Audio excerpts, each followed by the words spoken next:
Right. So, what people comes as top management team? Directors? No. He is known as top management team. Those are called the CEO and the other C-suite employees. These call the top management. Okay. So normally shareholders own the business and they can't run it. You all know that, right? They can't run it. That is why they need to have executive. We call it executive team or top management team, which consists of CEO and the other C-suite employees. You know who are C-suite employees, right? CFO, COO, CTO, all these starting from C, who are paid very high amount as their package, right? So those are called C-suite employees, and in that top management team, it's headed by whom? CEO, right? CEO and the rest of the C-suite employees are known as the top management team. So this was the simple structure that has been following for many years, right? Shareholders, shareholders will have recruited top management team to run the business. So this was what was happening, but you can understand the ownership and control is now separated, right? Ownership is with the shareholders and the control is with the top management team. So there was a big issue because shareholders can't come and get involved in supervising this top management team all the time. So there were a lot of agency problems, there were a lot of misbehaviors where top management team, especially the CEOs, were behaving in the way that they want because there was no direct mechanism of controlling or monitoring them through the shareholders. That is why to the middle, you have to bring something called the board, right? Board because of that. So when you bring the board here, right? So the board was established to ensure that they are the ones on behalf of the owners now look after the business and monitor the top management team. Is it clear to all how this happened? Right? So the board is appointed because of that. Earlier, it was shareholders and the top management team, but there was a lot of issues where CEOs were working as they want because there was no direct shareholders to monitor what the management team is doing, and they also have to rely on what the top management is producing to them, give to them, information being shared to them. So day-to-day running, all the things were handled by the top management. So there was a need for some middle party to be established. That is why the board was made. So the board is directly responsible to the owners. So they are now the most important part of the organization because they overlook everything on behalf of the shareholders, right? They overlook everything on behalf of the shareholders. And who is the leader or who is the one who gives the leadership to the board? The chairman.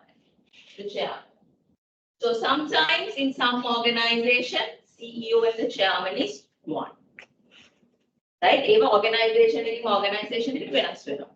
some organizations, CEO and the chairman is one, whereas some it is separated and given to two people.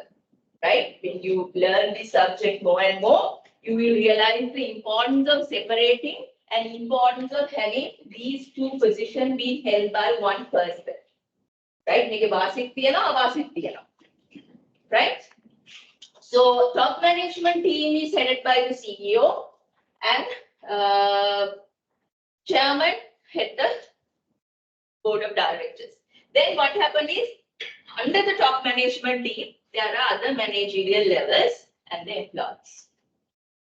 Right? So employees in the sense here we are referring to the people who do the real work in the organization. That means all the down level work of the organization. That is what we are currently referring to employees. Is it clear to you this structure? Okay. So this is the paradigm of firm's sole objective. So according to this view, the main objective of this organization is to maximize return to them. Right? Because they are the people who have invested, so they need to get their returns. Right? They need to get their returns. So when we are moving on, you will understand what this return means. So some shareholders return means getting a constant dividend every month. That is what they expect. Some shareholders, that is what they look for. Some shareholders, their gain is they don't want day-to-day monthly dividend. What they want is a capital gain. They want their share prices to go up. So the share prices goes up when organizations perform well. So the shareholders who are very much short-term focused, they like to have dividends coming every month. Okay, to give dividends every month, guys, you know, in an organization, when the profit comes, there are key decisions to be made. We have to decide, are we going to distribute all this as dividends, or are we going to keep some portion to invest in the company, to expand or grow? So you have to strike a balance. We have to please the shareholders because they have invested money and they want a return. So we have to please them as well as we have to grow the organization also. When you grow only, you can give better than what you can currently give to them.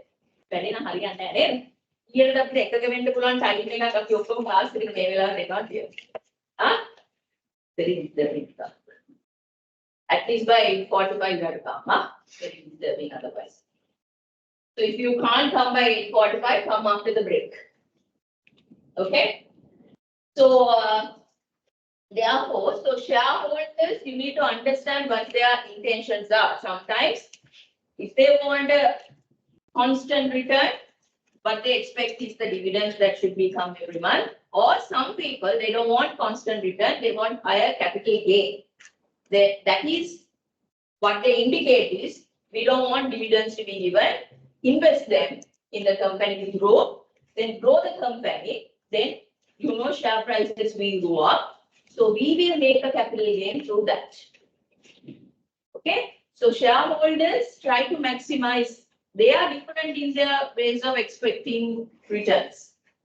Right? So organization, board, and the top management, we need to cater to that. Right? Mama, if I am an investor, if I am a shareholder, I have earned this money in the hardest possible way. So I don't want this to be wasted. I want this to give the best return to me. Right? I have gone to this option of buying shares in the company by sacrificing all the other investment options that I am having. If shares invest other options, sacrifice other options. What are the other investment options that I have apart from buying shares?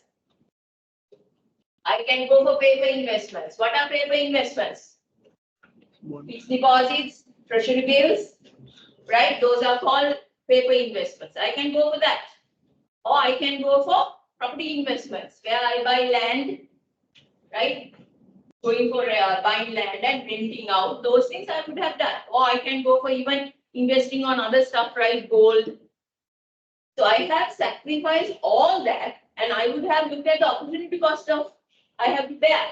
So I have to cover my opportunity cost from the return that I'm going by buying these shares. So investors' mindset is like that. Right? Mama, my company invest karane, I'm to sacrifice. So there is opportunity cost. You have studied opportunity cost, right? The return of the best next alternative. So I should be able to get something more from the company that I'm investing. That is why I'm selecting this. So therefore, this board and the management team needs to ensure that they will deliver it. They will deliver it. Okay? So that is what is called maximizing the shareholders' value. If you don't do that, what would happen is shareholders will quickly start selling their shares. When they quickly start selling the shares, what will happen? Their share price goes down. So they won't be able to attract investors for their company and you can't do expansion or anything like that. The shareholders, they can do anything because they quickly will sell the shares. If they are not getting, they will sell the shares. They are very good people who invest on stocks. They are always looking at how the fluctuations are happening, how the share prices are moving. So they are living in it. If you want to get profits from the share market, you have to live in that. You have to live in that. You have to open the screens. You have to say, if you are, especially if you are, a lot of Sri Lankans are operating in the USA stock market, right? Every second, every bit is money. The screens open, they are going to lose, right? So likewise, if you can live in that, you can earn a lot of money. So shareholders are through that will maximize, they will do the changes needed. Therefore, as I said, if you want this company to move forward, these two need to fulfill their needs, give maximum return to them, right? So as I said, this is from the shareholders' point of view. Shareholder view again. Stakeholders view because stakeholders means all the other parties also get involved. Then you can't look at maximizing the shareholders' value only. That is one part of it. Then you have to look at the society, you have to look at the employees, you have to look at the blah, blah, blah, everything, paying taxes and everything. That is looking from stakeholders' point of view. But in corporate governance, risk management and ethics, we focus always on shareholders' point of view most of the time. Okay, clear? Right. So this is the normal structure of an organization. So as I said, I want to give some critical definitions at this stage. First, I will start with the A, which is what is a firm, right? What is a firm or what is an organization?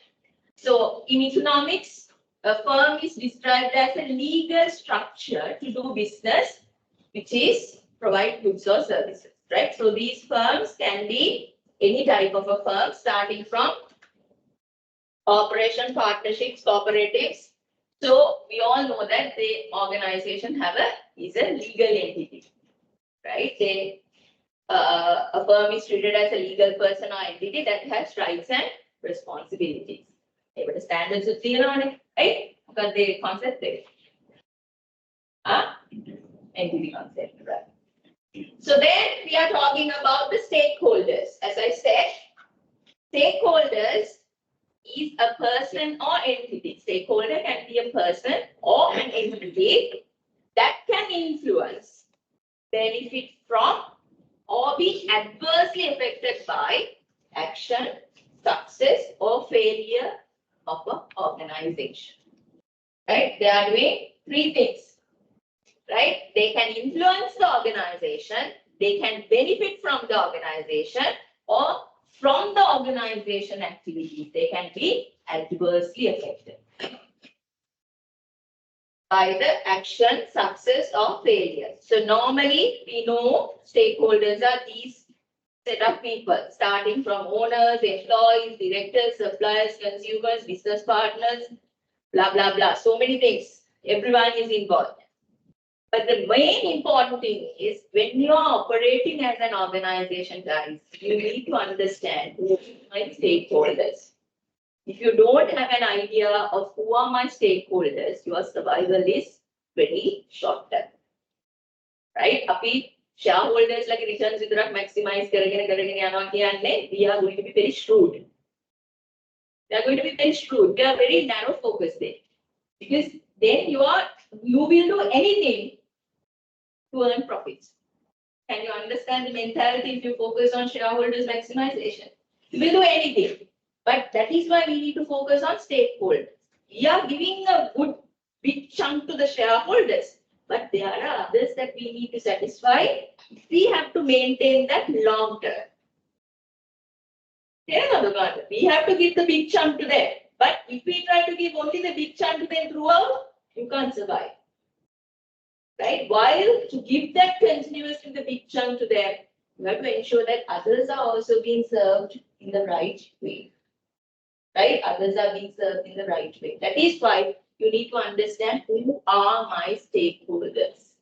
The last point says that it is important to know who are firm stakeholders, how corporate decisions affect them, how they influence the firm. Without stakeholders, there is no firm, right? So key part is shareholders, but keep in mind others are also important if you want to survive in the long term. Then we are coming to 3 words. Small changes are there. First, we'll take owners. A person or entity that owns all or part of a firm is known as the owner. A person or an entity. And you know that we, as individuals, we can be owners of the firm. Also, entities, other organization can also be owners of another firm. Right? A person or entity that owns all or part of a firm. Owners may be individuals, they can be partners, they can be family members, or individual investors. They may also be institutional investors such as pension funds, mutual funds, governments, or corporations. They also come and they can also be owners of other organizations. Government can hold ownership of other organizations, right? Government, they do go and invest. If you take, for an example, I did my PhD on public-private partnerships. So you know that in public-private partnerships, normal structure is private partner build the SPV, special purpose vehicle, and supply the electricity, generate the electricity, because in Sri Lanka only one government organization is supposed to distribute the electricity. So all these power plants, they can't distribute to the consumers, they have to provide it to the grid, right? Then they have to give it to the grid. Grid means the CEB is the one who handles the grid, right? And they distribute to the consumer. Now, take a privatized one privatized organization is there under the CEB to distribute power. But power plants can't distribute power to the consumers. They can't. It should come to the system control center of the CEB, and from there only they can distribute to the consumers. So when it's come to power plants, sometimes though the private partner comes, they may not have enough capital sometimes. Or private investors, what do you think? Normally, do they pump 100% of the project, or do they pump part of the project? What is your idea? The private partner, the power plant, they are the people who are going to construct, no? So they bring the project. So they also need financing to build the power plant, no? How do you think this is being pumped? Huh? How do you think this is being pumped? So this is the SPV, special purpose vehicle, and they get into the contract with the CEB. Right? එතකොට මේ SPV එක හදන්න financing ඕනේ. So sometimes for this, the private investors only put 30% of the capital. Next 70% come from where? Debt, loans, right? They take loans and do this. Can you understand the structure? They build the SPV or the power plant by the mix of these two. එතකොට මේ debt loan එක දෙන කෙනා, right? He needs a guarantee. Right? He needs a guarantee because especially we are a country which is bankrupt. Right? So they need, because this SPV does have only one customer. Right? If these people default to pay them on time, will they get their interest or payment back? Problem, no? Right? Only one customer. Their whole bill is depending on whether CEB paid to them on time. Right? So CEB, if they default, this SPV won't get their money and they can't settle the loan. So therefore, they need government guarantee. When they ask for government guarantee, right? To give the government guarantee in Sri Lankan law says that that entity should be owned by more than 50% by the government. Treasury says that it should be owned by the treasury. Right? Government guarantee ka detana a company ta 100 treasury type. So what will happen? This structure, this consists of only private organization. But now government also have to be a part of the shareholder. And you understand, they will not pump any money, but nominal wise, they have to sit as a shareholder of this particular SPV because of the requirement. So likewise, because of the law requirements, many times government has become shareholder. Can you understand, right? This is one model, but there are other models where totally they have some. This happens when the private partner needs government guarantee to get the loan. But somehow the power plants government guarantee का नहीं है तो loan arrange करो. इतना Kota government will not come and sit in the become a shareholder. You have to understand. But when they ask for government guarantee, then government will become a part of the shareholding. So likewise, government can become a shareholders of entities. Can you understand how this is happening? Right. So institutional pension funds, you know that DPF, PPF, they have a lot of funds in there. So they can't keep them idly. They are involved in a lot of government projects. They pump a lot of government projects. So why they do this? That is, rather than keeping the money with them, they invest on these government projects and try to get a return out of it. And they are paying part of that to the people who are contributed to the fund. Okay? Right. So when it's come to the ownership, there are two types of ownership. First one is known as dispersed ownership. Dispersed ownership occurs when a firm has many owners and no single owner has more than 50%. Right? That means lot of owners are having shares. Lot of owners are there in that organization. No one is having more than 50%. So that means there is no dominating owner. Later on, good shareholders like that. So that means there may be many owners and there is no dominating owner in that particular organization. That is what is called dispersed. It has been dispersed among lot of owners. It has spread among lot of owners. That's what it says. Opposite of that is concentrated ownership. Concentrated ownership is where more than 50% of the shares of ownership is with one or two people. So that means, are they dominating or not? Right? See the Panaha, they are dominating the company, isn't it? Right? So Damiki Ferra and all those people, what are they doing? They have more than 50% of the ownership. Right? So when you have that kind of a organizational structure, we call them as concentrated ownership. So as I said, concentrated ownership occurs when a person or family owns 51% or more of a firm. So when it's come to countries in Asian region, this is a very big issue. We have corporations in this nature.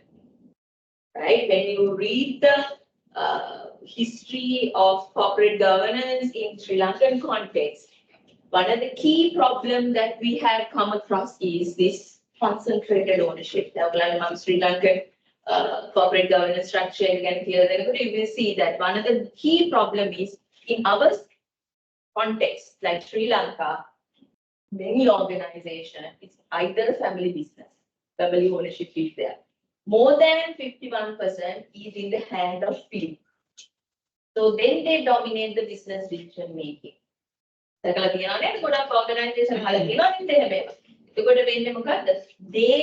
the decision making as they like.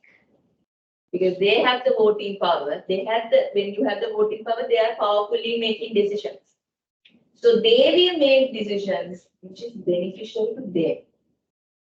So the other investors, it may not be favorable. They have to listen to them, or they have to accept what the majority shareholders are doing, majority owners are doing. Right? So in a structures of concentrated ownership organizations, this corporate governance is critical. A corporate governance own to ensure this minority shareholders' interest will be safeguarded. Right? The minority shareholders otherwise will be in a very difficult position. Okay. Then shareholders, we all know what the meaning of shareholders. People who have bought ownership normally comes as purchasing shares. Right? Shareholders and ownership comes by purchase shares. What is this word? Investor. Normally we think shareholders and investors are same. Right? But there is a difference. There is a difference. Read this. All shareholders are investors. In a firm. But not all investors own shares. Okay, the organization investor giving a loan by a bank is also an investment done by the bank. Am I correct? So are they called as the owners? Shareholders? No. Right? They are not owners, but they are also kind of investors. Right? So investors can be in many forms. Normally, we use the word investor and shareholders interchangeably together. We think as one. But if you really look at this, shareholders are investors who own shares. Who is the owner? Who has the ownership of the company? But there can be other investors which has invested on the company, but they don't have shares, like banks. Okay, that is what it says. When a bank loans money to a firm, no part of the firm's ownership is transferred to the bank. However, since most equity investment result in at least partial ownership of a firm, the term investors and shareholders are often used interchangeably. use කරනවා. හැබැයි හොඳට මතක තියාගන්න investors and shareholders right? For organization, investors means not only shareholders. Individual investors can be there, institutional investors can be there, there can be foreign investors, there can be domestic investors. So investors can be in these different natures, right? Individual, institutional, foreign, or domestic. Then we have these ones. Now we are coming to the board. Look at what they have mentioned about board.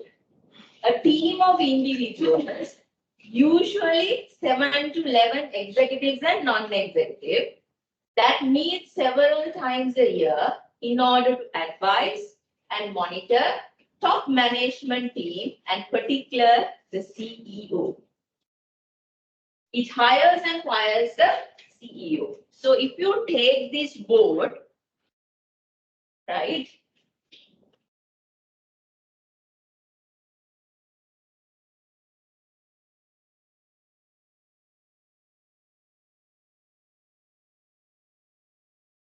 This board consists of two types of directors, right? One type. Excuse me, madam. Excuse me, madam. Madam, whichever you are writing on the board, we can't see, madam. Can you use the digital board? How to use the digital board? Can you write on that? Can I? Yes. Do you have any idea? Any idea? I told you I'm very poor with technology. I don't know. Right. Is it okay? Then I won't use the board. I will tell it orally. Okay? Are you all right? So when you take the board, right, it consists of two types of directors. Do you have any idea? As I said, first category is executive directors. The other category is non-executive directors. So executive directors, do you have any idea who those people are? Executive directors are employees of the organization who promoted to the director board. So they are who is involved in running of the organization, right? So they are also promoted. It's kind of a recognition given to them, right? Being appointed to the board is a very biggest one of the biggest recognitions you can get in your career, right? Being appointed to the board. So you will be appointed to the board. So the difference is they are called executive directors. They are involved in the business operations as well. Right? Business day-to-day running කරන අයම තමයි executive directors ලා appointed board. Right? So managing director කියලා අපි ගන්න එක normally a part of the board. Right? MD is the one who links actually organization top executives to the board. As my link again. On behalf of the top executive, he goes and sits in the board. And sometimes people from the same organization, or maybe if you are like a conglomerate, you have many subsidiaries. Any subsidiaries within the executives can be appointed as the directors of the board. Right? So they are executives because they are involved in the business operations. Right? They are involved in some of the activities of that organization. Maybe in another subsidiary. Then if you take Haley's are a lot of subsidiaries, right? So for the Haley's board, you can bring people as executive directors from subsidiaries. In subsidiaries, you have executives from CEOs and other executives. You can bring them as executive directors of Haley's board, right? The main thing is they are part of the organization. They are involved in the organization.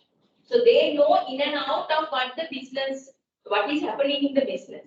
So as a board, if you want to operate as a board, you need people who are working in the organization to come there. Right?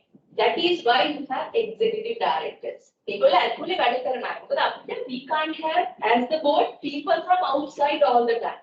Right? Outside people, they don't know in and out of what is happening in the organization.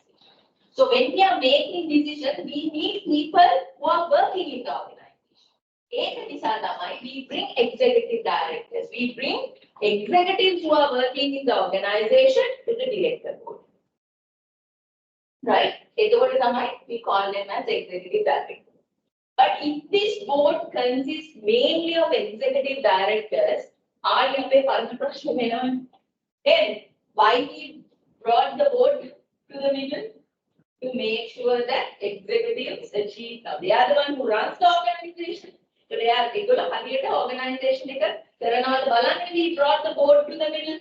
Then the board the majority executive directors will be achieve the purpose of having the board. Will be achieve the purpose of having the board. And right? They were anyway in the executive level and running the organization. We had a problem with that. That is why we established the board. So for the board, if we bring the same set of people there, they will hide the issues at the board level also. Is it clear, sir? Right? They will question again. They will create a question. So they will board again. So the board is anything what we expect will not come up. Right? Then to manage this, that is why you bring non-executive directors. So non-executive directors are people from outside who are recognized, who are experts, right, in different areas, you bring to the board. So they don't have any connection with the operations of the organization, but you bring them because you want to have transparency, right? You want to make things like by bringing them, you want them to question the executive directors on what they are doing, right? Rather than accepting everything, you bring them because they have expertise on different areas. So in the board, what the executive brings, they will argue, they will question, they will ask how this is happening. Then you try to establish accountability, transparency, and all that. Right? That is why a board should consist both executive and non-executive. So the board size will depend on company to company. Right? If you are a small organization, you can't afford to have a big board because having a board is very expensive. Right? Become ministerial board evaluate that. So if you appoint your executive to the board level, they are getting 2 salaries. For their executive salary, they are getting 1, and being a board member, they are getting another 1. Right? So maintaining a board is a very expensive thing. Right? Board meetings and all these things an extra burden. So therefore, organization need to understand what is the size of the board we should have. And you have to understand what should be the balance. Balance in the sense, how many executives and non-executives you should have. So some organization, they have more executives. Some organization tries to bring more non-executives. Right? So the non-executives again, to ensure that people will be questioning the others, guide the others. You will learn that when you are moving to those sections. Right? So by bringing them to the board, you expect certain things from them. Right? Experience the main thing, don't accept what the executives are bringing as a thing. Right? You have to ask questions. When you ask questions only, guys, the problems will come out. As long as you kept quiet, no problem will come up. Long as you kept quiet, all the problems will be under the package. Right? So that is how this board operates. So board is the top thing, and they are the ones who overlook and monitor the top management team. Right? They have to ensure that the CEO. The problem is when the CEO and the chairman is the same, you can't do the same pressure as you have been putting when the CEO and the chairman is separated. Chairman CEO now, the pressure non-executive very difficult. That is why it says best to separate these 2 roles. Chairman should be someone, CEO should be someone. But our organization has you have concentrated ownership. I told you that 50% or more is with the hands of few. You can see these 2 are being held by 1 person. When you have dispersed ownership, take away that. But when you have concentrated ownership in many situations, chairman and the CEO is 1. Right? Then what we expect 100% from having the board, leadership in many situations because it's so powerful. Right? Board they are powerful. Top management team they are powerful. They are not. So when it comes to the executive, as I said, they are the top management team that has been put in place by the owners to run the firm. An executive is an employee of the firm and usually paid a salary. He or she may also be paid with shares. You are giving for the executive sometimes as bonus shares. You give them the stock options to buy shares, bonuses, and perks and performance incentives. Firms typically have executive in the following C-level roles: Chief Executive Officer, Chief Finance Officer, Chief Operation Officer, Chief Compliance Officer. In some industries, there may be other executives such as Chief Risk Officer, Chief Technology Officer, and Chief Legal Officer. When you have the word chief comes, they are known as top management or the executive level. Okay? Then employees, as I said, in many firms, the owners manage day-to-day operations, but as the firm grows, owners must hire managers to run them. Right? Normally, when the small firm is small, when your organization is just a sole tradership, right? You don't need managers to come and do it. It's a small one. So you will do all the management. But when the organizations are expanding, when these sole traderships are becoming companies, when more shareholders are coming, then all these shareholders can't go and manage the organization. That is why you have to hire a different set of people to manage it. And sometimes these shareholders can't monitor these managers. That is why you bring the board. right? So all these structures come with the organizations are becoming larger and larger. As long as it is small, owners can do everything. They can be the managers, they can look after the employees, direct them and all that. But the organizations are expanding. When shareholders are becoming more and more, it needs to be ownership will be separated from control. You have to hire managers to manage it. But there's no way of monitoring the managers. That is why you need to go to the middle.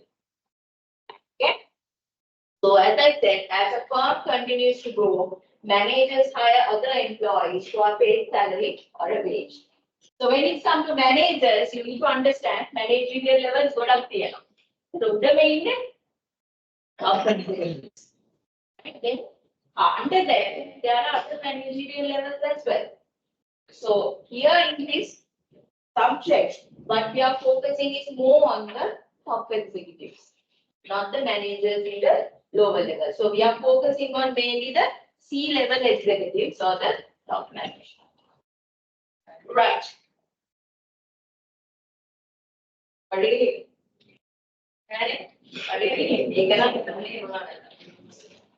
If I start this, I can't stop. Can you all come around 10? Okay, right? Come at 10. Please stop at 10. I'm going to start with the other one.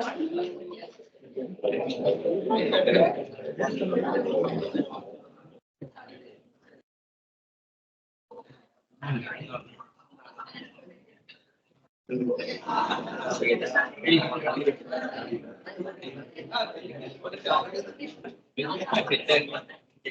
can you come in 15 minutes time because my lesson is very lengthy.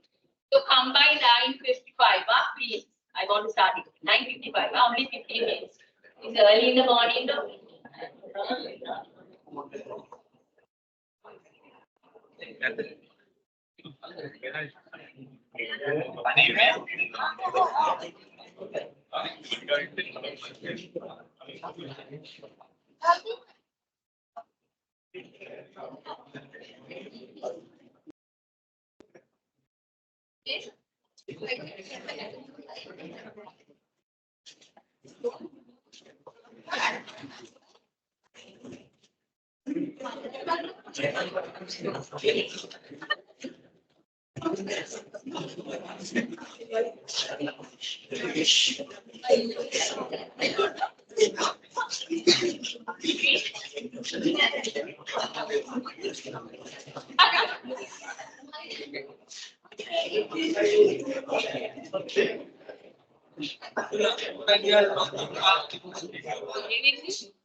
Right.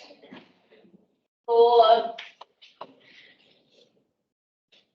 I have to start guys because the lesson is so big. Where we have to do the reading also. There are a couple of readings we need to do. Right. So now we are moving through the word corporate governance. Okay. So as the introduction, can you read what is there in the slide? The 2 points, 3 points up to here.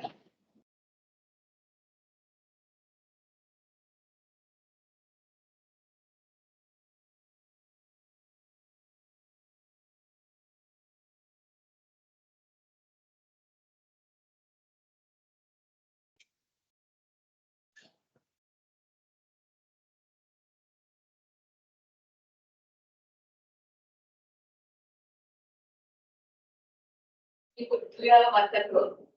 And you put a message to that others to come.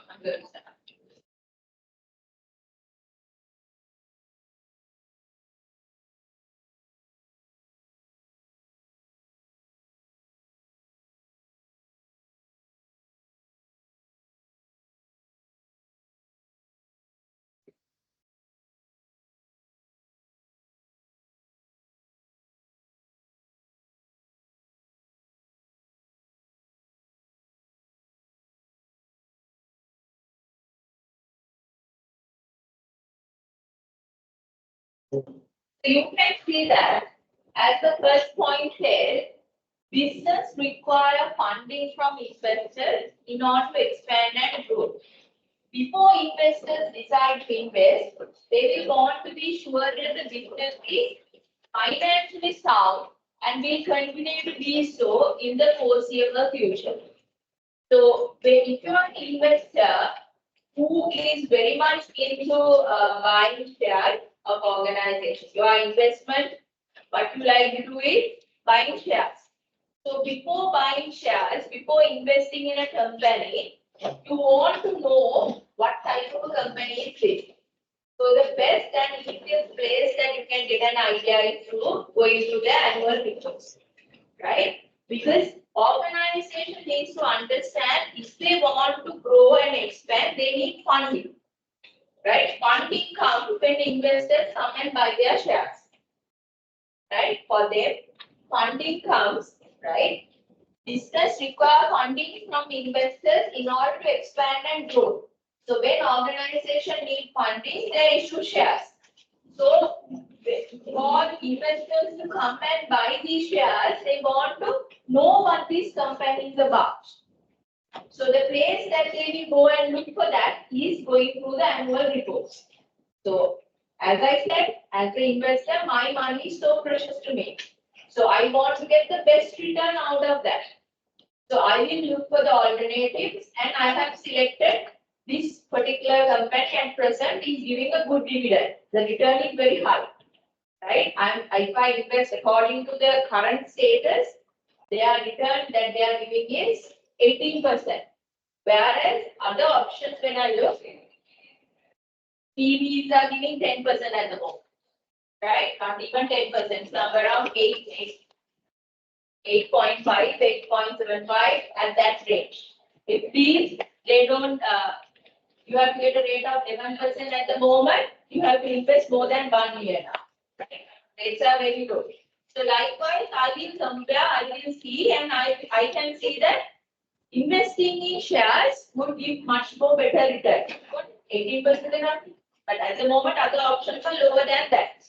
So I'm going to put my money to a company now. So that is where I'm thinking of investing in shares. So before investing in shares, I need to know this company.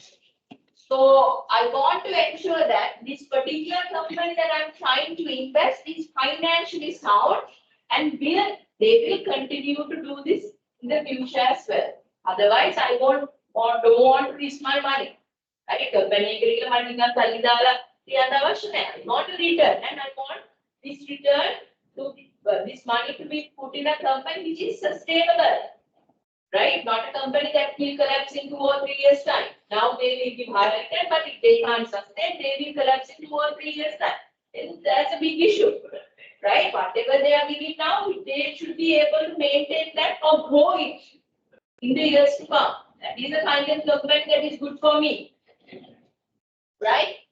So, as I said, the best place that as an investor I will go and check is the annual report.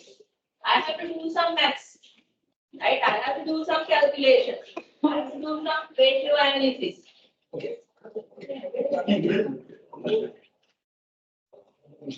Right? So you have to do some your homework to understand whether this company is something good for you to invest.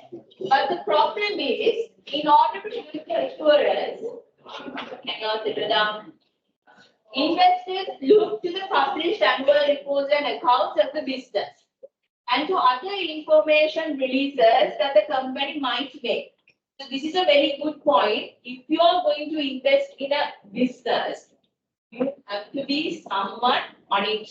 It means you should be someone who read the news, be an alert on what is happening in the country, right? You should be somebody who gets up and read news at the first thing in the morning, not browsing Facebook, right? If you are someone who wants to grow, the first thing that you will look after giving up or even on the day is what is happening in this country and the world.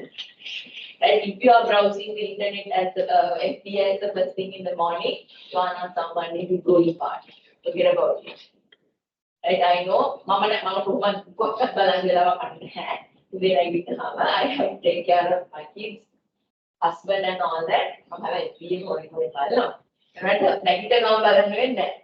but my husband is someone I have a hurry padyak. So that they make it more but he's like this, he knows he's a very good investor, he's into a lot of things. He knows things because I have seen him, I have seen how he makes decisions, how I see how he analyzes things. I know how he knows about the organization because he's on alert all the time. Yeah, like in BBC BBC again highlights එක බලනවා මොනවද ලෝකෙ වෙලා තියෙන්නේ කොතනද වෙලා තියෙන්නේ මොකද්ද වෙලා තියෙන්නේ ඊට පස්සේ උදේ බලනවා උදේ යාට එනවා එක එක notices ඒ ටික බලනවා යා නැති so he knows in the morning because we have certain things because I did my PhD in Australia so I'm actually citizen of Australia so we have certain things over there so everything he knows exchange rate to everything he wants to know right the whole like this I'm teaching financial literacy in the university. So I know for a person to be financial literate and person to be financial independent, you have to have these traits in your life. Right? You have to have these traits. You want to be someone who is good in handling your personal financing. You all do financing for somebody else. එහෙම නේද? ඔයගොල්ලෝ accounts හදන්නේ, සල්ලි manage කරන්නේ, තව කෙනෙකුට සල්ලි හොයලා. ඔයගොල්ලෝ කවදද ඔයගොල්ලන්ගේ සල්ලි manage කරන්නේ? ඔයගොල්ලන්ගේ සල්ලි manage කරන්න හිතලා තියෙන්නේ. That is when you start thinking that only you will grow. All this time what you are doing is growing somebody else's money. You have to understand that. Right? You are growing somebody else's money. So you need to understand when I'm going to start growing my money. That is the place where you will find sanity. You have to understand that when you are financially secured only, you will be happy, guys. You will not get happiness from any other things. Only one of the most important thing is knowing that you have some sort of amount being kept. And I know that if I lose my job even, I can survive for a couple of months. That kind of mentality if you can have in your life, you are financially, to a certain extent, very much sufficient. Right? So you will be investors who may be investing on different things. So if you are an investor and if you want to grow yourself through investment, one of the key things you need to understand is be on alert. Read what is happening in the country. But in our country, you have to understand one thing. They doesn't work according to economics. Our country, that what is happening, it's not working into economics. The economics teaches us how the things are happening inside the economy. How interest rates move, how exchange rate moves, when exchange rate moves, according to the fluctuation of interest rate. Maybe of economics are linear and indicators for it to move in. What is the future? Where all these are heading? So me, remember, husband both, yeah, we have done masters in our economics. So we are more into economics side. So we can the indicators in economics wise analyze. We predict our country should be in this state in few months or few days time. But Lanka economics is okay. In economics, what we expect is no influence. Things will happen as the way it is. That is what economics is talking about. But when there is an intervention to the economic system, things will not move in the way that we want. Economics concepts are no better. Either the government come and interfere and change the indicators, right? Then that happens and our predictions are available. Can you understand what I'm trying to say? Right? Most of the time, when the interventions happen from the government, the prediction changes. So that is where sometimes we can't say that though the country is doing bad, exchange rates are moving in good way. If the country is doing bad, how on earth the exchange rates are becoming favorable? There should be some sort of interference happening, which makes the indicators better. Can you understand? Right? So Lanka statistics are point of husband don't worry, this country will never collapse. Something would happen and bounce it back. Right? But I don't know from where that is happening, but it is happening. Some interference is there. We are suffering, but country is moving on. Am I correct? We are suffering, but the country is moving. So that is there. But you need to understand, you need to get an idea how these things are moving.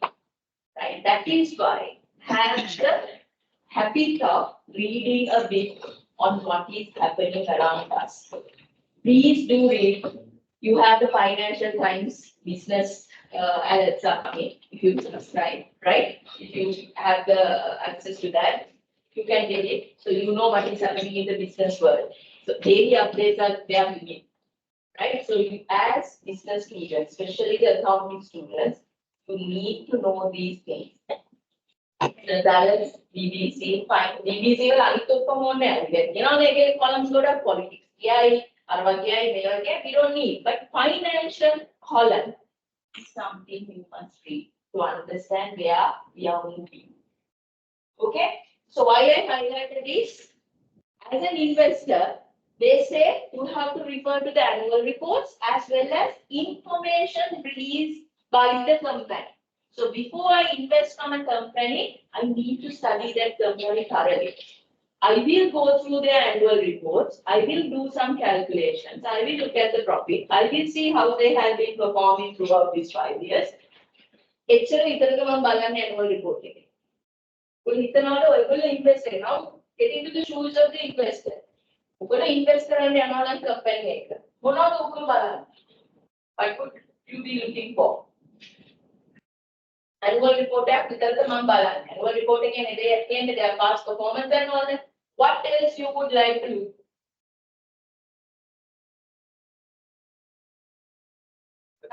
Market which the company plays. Market which the company plays, whether the particular sector that the company is operating is growing or are they in decline? That's true. What else?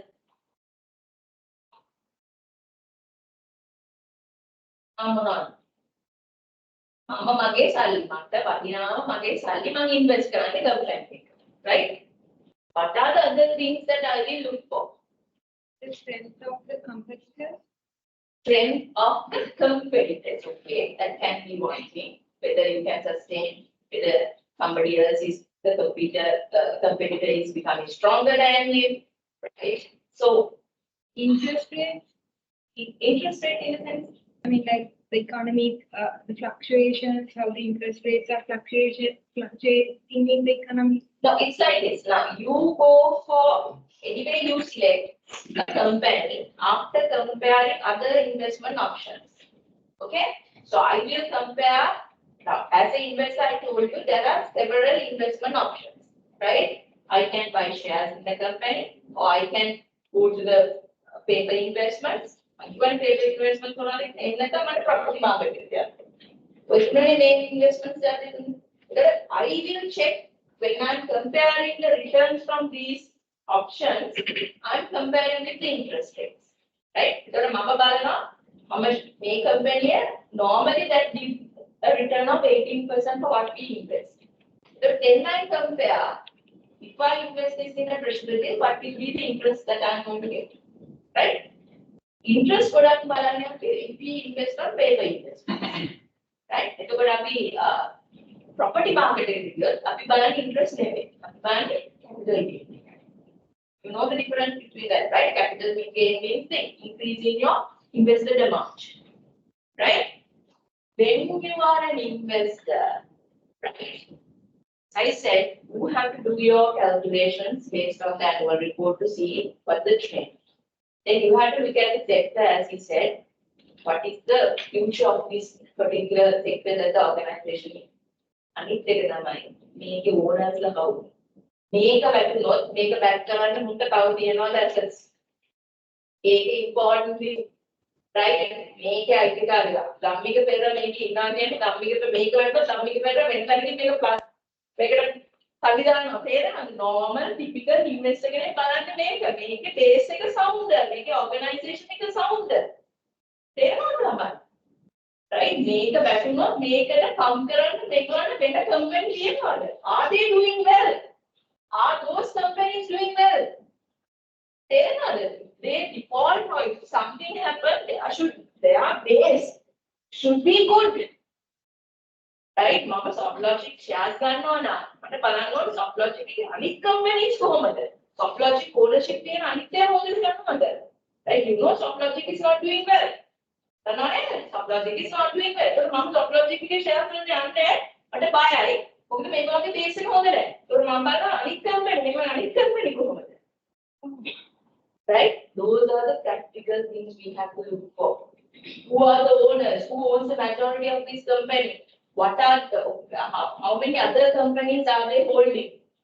So what are those companies doing? So they will plug in on the nation of the company make the plug and over take over. Who can again happen? Right? We need to find those information. Right? Without knowing those information, don't do any investing companies. You have to understand whether this is a stable one. Right? Whether there are other ways, if some problem happens, can they cover it up through other investments? Right? Because investment base is like you got to cover investments here, our companies are getting A companies ko mudagaran, A one are can make hondara A prashya. With the making ever like a tan. Fair enough. You have to do a 360 analysis. Because your money, it is precious to you and you earn it in the hard way. Right? That is why.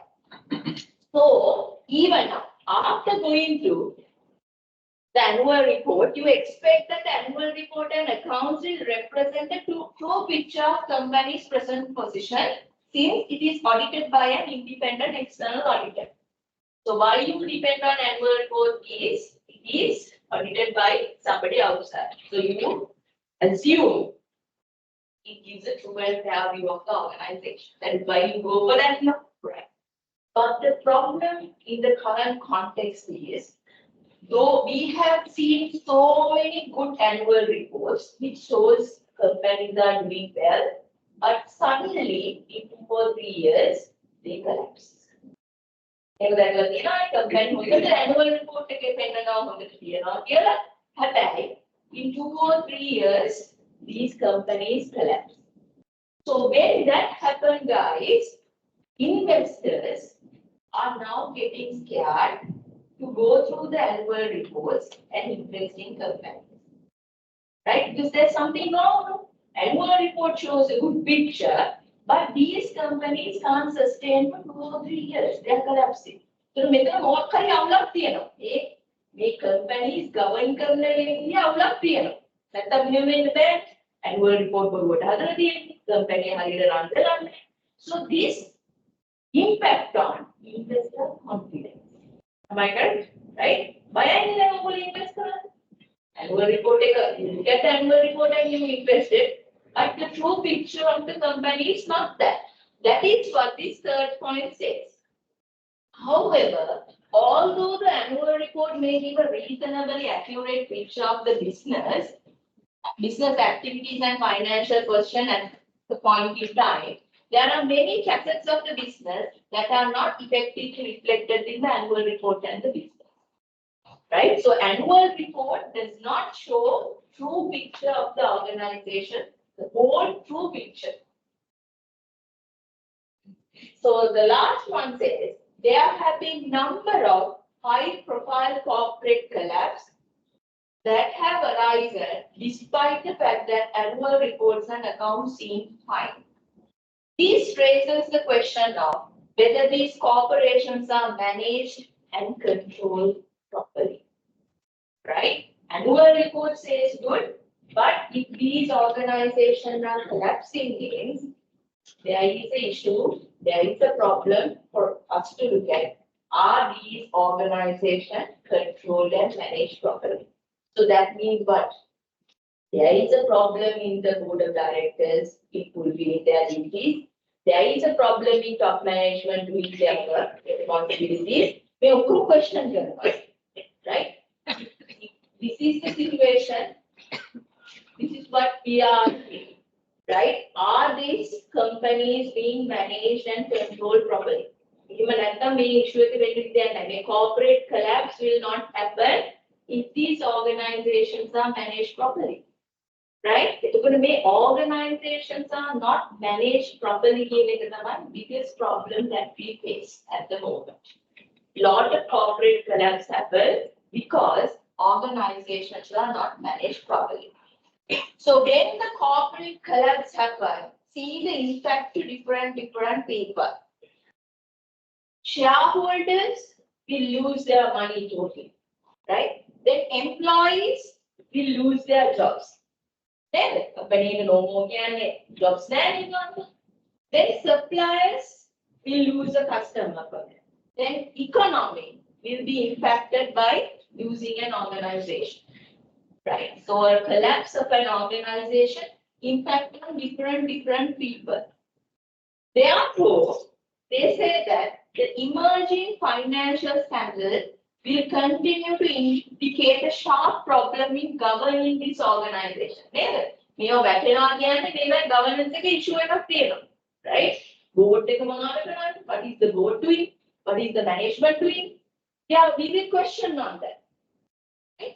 The emerging financial scandal will continue to indicate a sharp problem in governing this organization, especially relating to transparency and disclosure, control and accountability, and the most appropriate board structure. What is the board is doing without preventing such scandal occurring? These things we will question. The organization will transparency and accountability go, right? This transparency and disclosure. If transparency and disclosure are people and annual reports are it should be reflected in annual reports, right? Because the transparency and disclosure was not there, that is why it was not reflected in annual reports, right? Then control and accountability. If the board and the management, if they are controlling properly, they will be accountable. They will do the things in the right way, right? That question, whether they have done their part properly. And most appropriate, the board structure. What were they doing until these things are happening? These are the things as a normal individual you will question.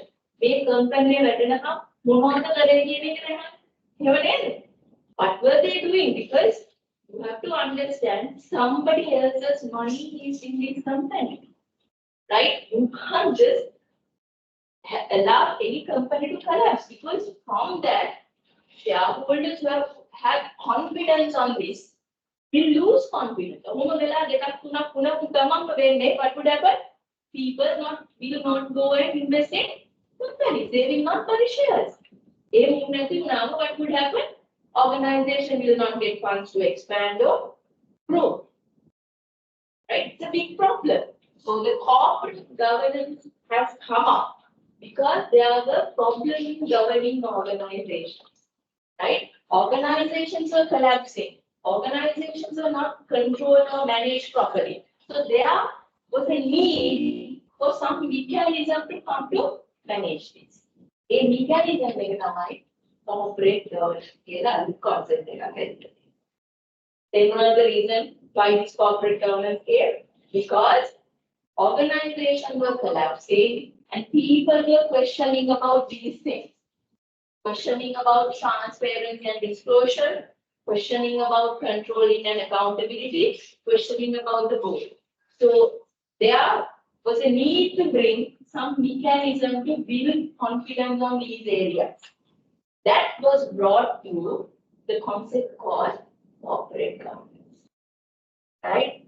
Corporate governance කියන concept එක ආවේ මේ failures in governance නැති කරන්න.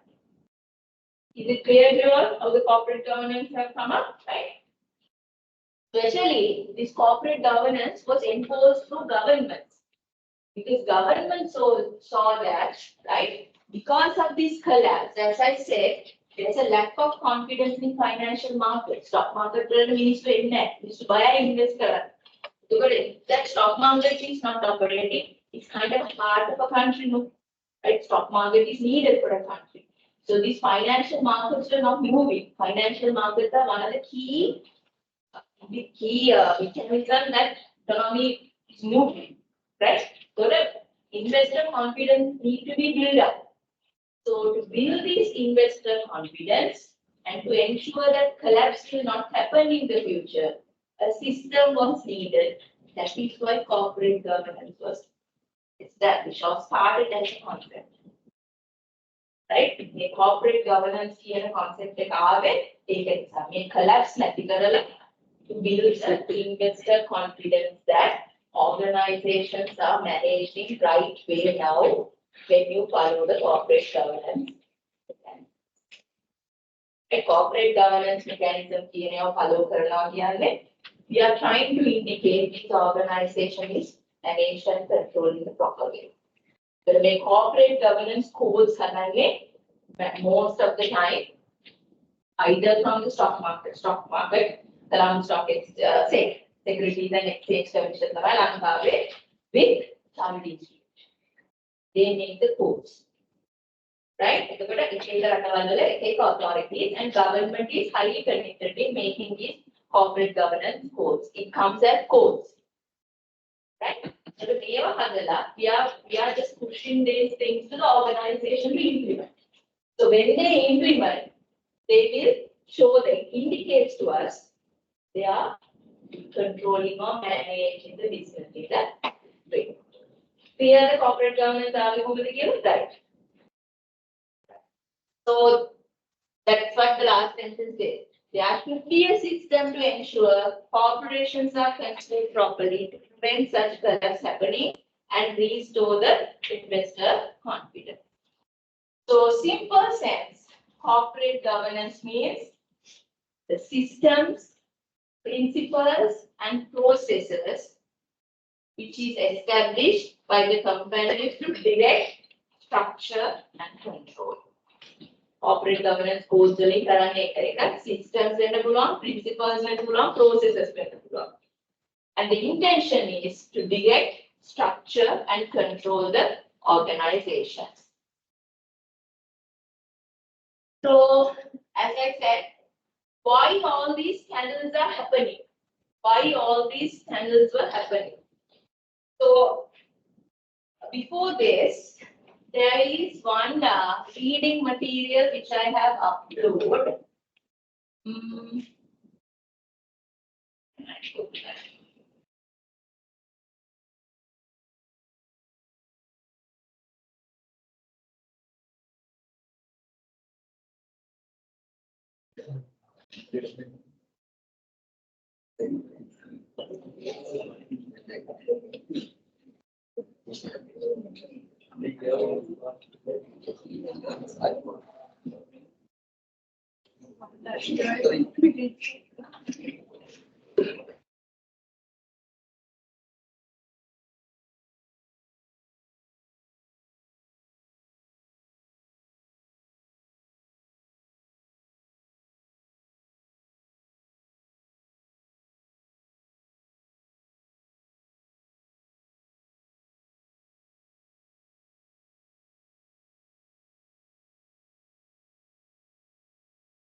uploaded the case studies on corporate collapse.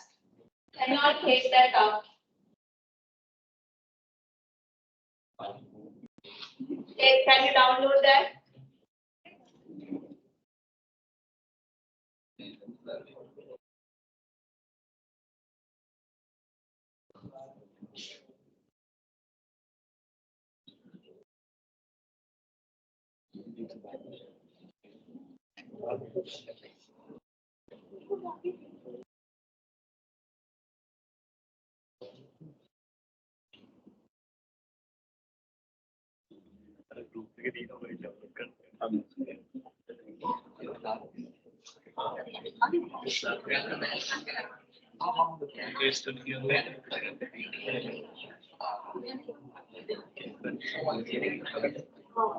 Right? Can you all take that, please?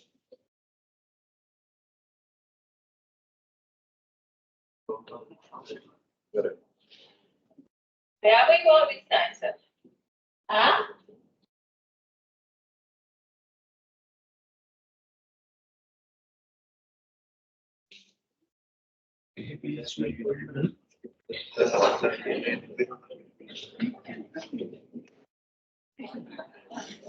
Right.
I can't go to the desktop, but in the if you all download that.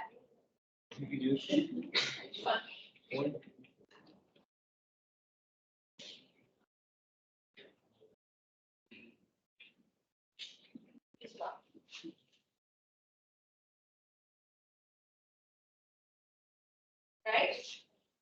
So this one, the first part you can ignore, it gives a basic idea about corporate collapse. But I want you to start reading from this one because these are key corporate collapse that has happened in the world, which actually push organization or governments, not organization, the governments develop this concept of corporate governance.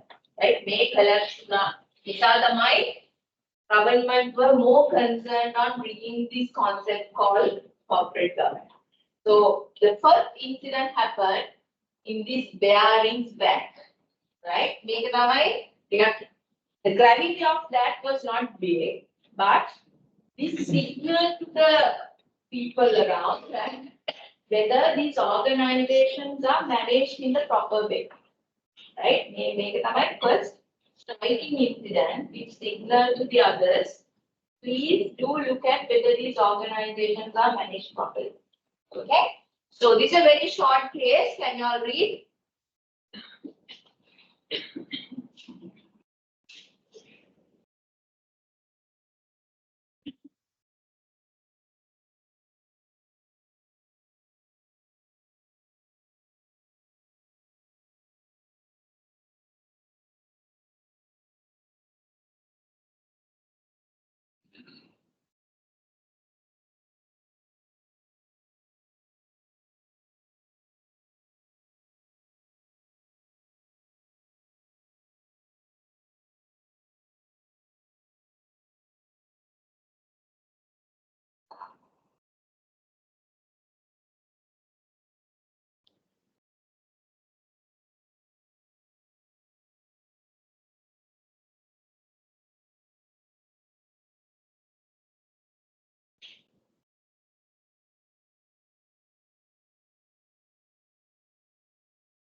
It's only that, huh?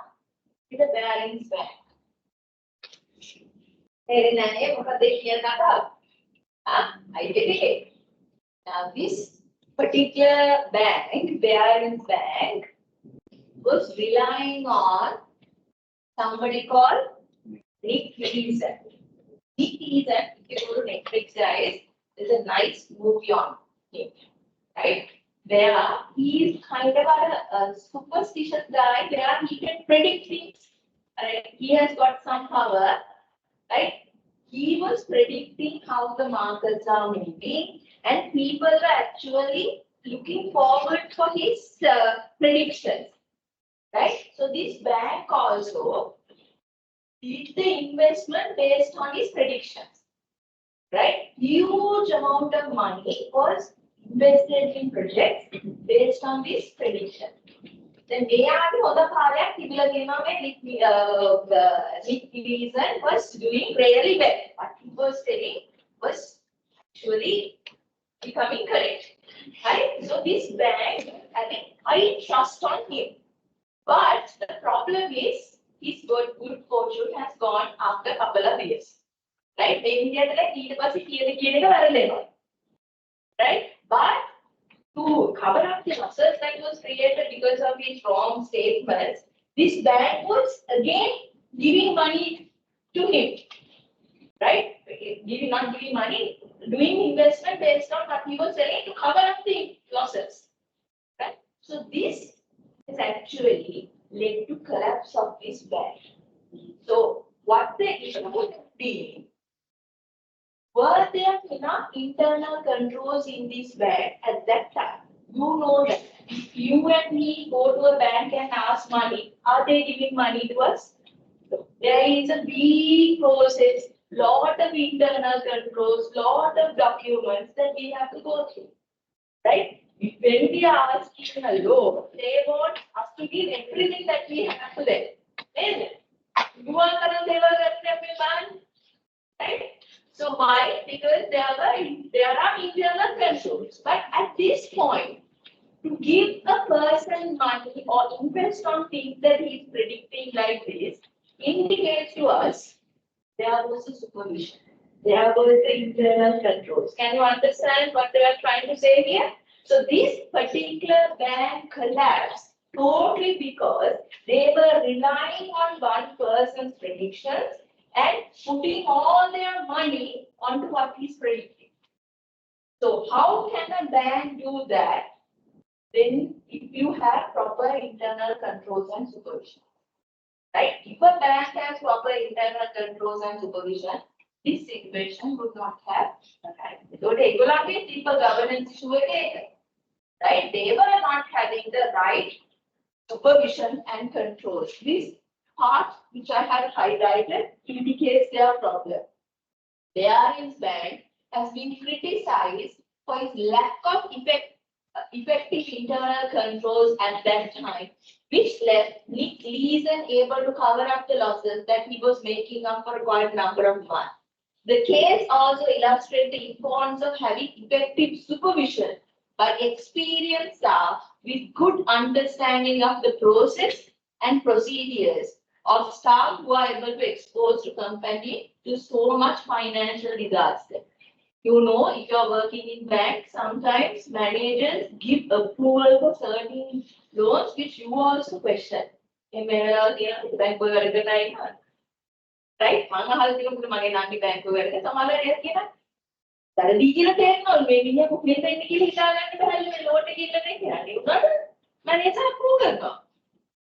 Right?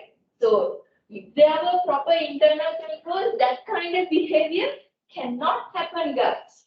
Right? There should be so much of approval, supervision, monitoring that should be there. So this problem in this case was this person was given so much of money because there were no proper supervision inside the organization, inside the bank. Right? So this is one issue which shows problem with governance. They didn't have right internal controls to manage these things. So this organization collapsed. And detail and right? Another classic example is the Enron.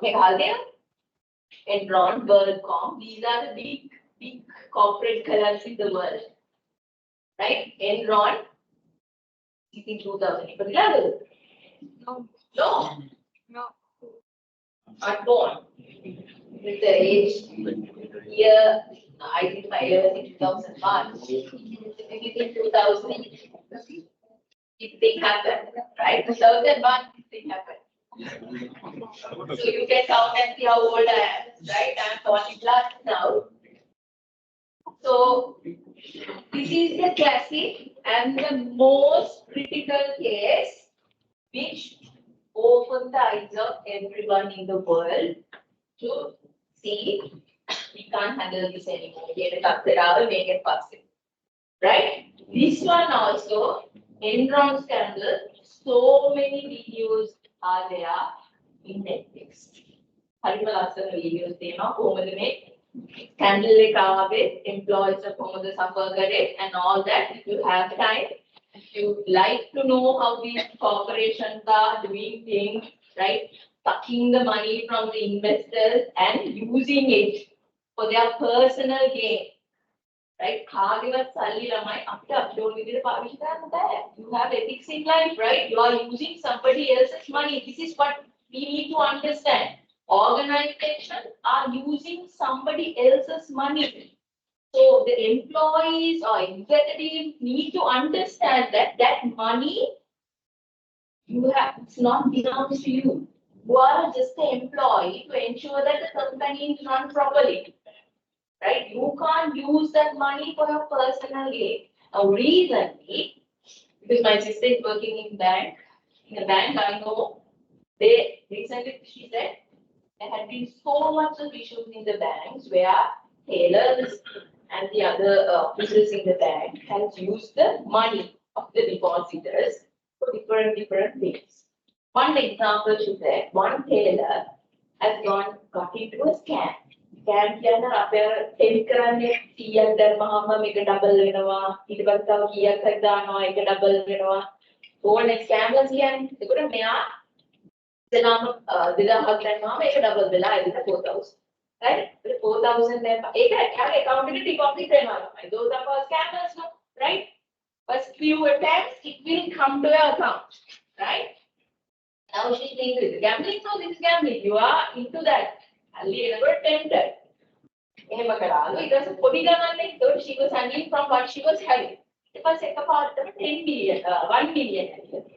the 1 billion ගන්න එයාට නෑ යාළුවා. කොට මෙයා බැංකුවේ සල්ලි තමයි පාවිච්චි කළේ. ඒතර 1 billion වලින් එකපාරටම කියන්නේ ඒක ඩබල් වෙනවා. හැබැයි ඊළඟ එකක් ගන්න ඕනේ. එතන ඉඳන් account එකකට එකක්වත් ගන්න නෑ. But the system was tempting her to put more money. Right? 10 million she has gambled using the money of the depositor. Right? It has happened. It has happened. And sometimes she's telling me, she's a senior banking officer in the bank, sometimes she's telling me some money, actually, deposited money has not gone to the account. They have deposited in some other people's account. Right? So many things. Now, how can you do this? I don't know. So these are all corporate collapse. They are part of corporate collapse. Then the problem is where is the internal controls? If organizations do have internal controls to stop these things. So there is the authorization process, there is a recording process, right? So we question about these things. So when corporate governance right? Make corporate governance like the minimize that. So corporate governance system tries to reduce these unethical behaviors, which leads to lot of financial collapse. And you need to understand many of these financial collapse has happened in banks and financial institutions. Lanka majority business collapse has happened in banks and financial institutions. These are money to go to so many banks and financial institutions. So that when their money suddenly because this money, right? So you have to be very vigilant on these things. So read the Enron case. It's a classic case. It's give you a very good idea.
Since the time is going, I will explain. Can you understand there's a problem in this Enron case where when they were earning losses, they have hidden it somewhere. How have they hidden those losses? The idea, the company losses through their wrong business operations, they have been earning losses. So how they hide this was when there is a loss, they open a special purpose entity. Loss. So in the books of Enron, it will not be shown. So this was happening quite a long time, and because of this, they were not covering it up. They were showing that it's kind of a hedging that they do to cover the loss, but actually it was not a hedging technique. It's their own company that they have used to hide the losses. So this has been continuing for a while, and at the end, what has happened? They have fully bankrupt by 2001. So when this was happening, they are asking what were the directors doing? right? Losses at the end, top management again, and they are the people who run the business. I clear on that. Top management or the executives are the ones who run the business. So when there are losses happening, it's the problem of whether top executives are doing their part correctly. So what the top executives have done is they have come with a mechanism showing by transferring the losses to another entity, right? So when this was being done, what were the director board doing? What were the director board doing? They were supposed to question what the executives are doing, isn't it? Right? CEO and the presenter, CEO board taking that down. There is no must telling that CEO should be a board member. Some organizations, CEO is the chairman. Some organizations, CEO comes as a board member. Some organizations, CEO is only CEO. Then he has to come and present the CEO report to the board when they are having the board meeting. So when he is presenting, what were the other directors doing? You have become a director to question when things are going wrong. Question term තමයි දන්නේ මේ මුංගේ ගැලවිල්ලක් නැහැ හොර වැඩ කරන්න බෑ කියලා තේරෙන්නේ when you question. As long as you keep yourself silent, they know they can do anything. Right? That is what it says. In rest of it, it seems that the directors were not questioned closely about the use of SPE and the accounting treatment. What has become clear is that there was some concern among Enron auditors. Arthur Andersen, have you heard about Arthur Andersen? They are one of the key biggest audit firms in the world, and they were the auditors of Enron, and they were hiding a lot what Enron was doing. Right? So auditors, their task is to ensure that the things are being done properly because they are responsible to whom? They are answerable to whom? The shareholders. Right? Here, that part they have not done. Right? They were covering up the you and the executive. People are going to replicate your time and people are going to be auditors, right? So they were. So what happened at the end was, unfortunately, Anderson failed to question the directors hard enough, and Anderson's own fate was sealed when some of his employees shredded paperwork relating to Enron. So they have destroyed the paperwork related to Enron, thus obliterating vital evidence and contributing to the demise of Anderson, which has itself been taken over by various rivals. So Arthur Andersen is no more, it was taken over by the competitor firms. Okay? So what happened? Lawsuits were brought against the directors of Enron, and while it was notable that some directors were able to settle the lawsuits by paying huge significant sum of money, personally, others received hefty jail sentences. In 2006, Jeffrey Keeling, former Enron chief executive, was found guilty of fraud and conspiracy and sentenced to more than 24 years in prison. In April 2012, the Supreme Court rejected his appeal, although his sentence may be shortened. Kenneth Lay, also former chairman and chief executive of Enron, was similarly found guilty of fraud and conspiracy, although he died in 2006. No doubt taking to the grave many of the details what Enron went. You guys have to watch that movie.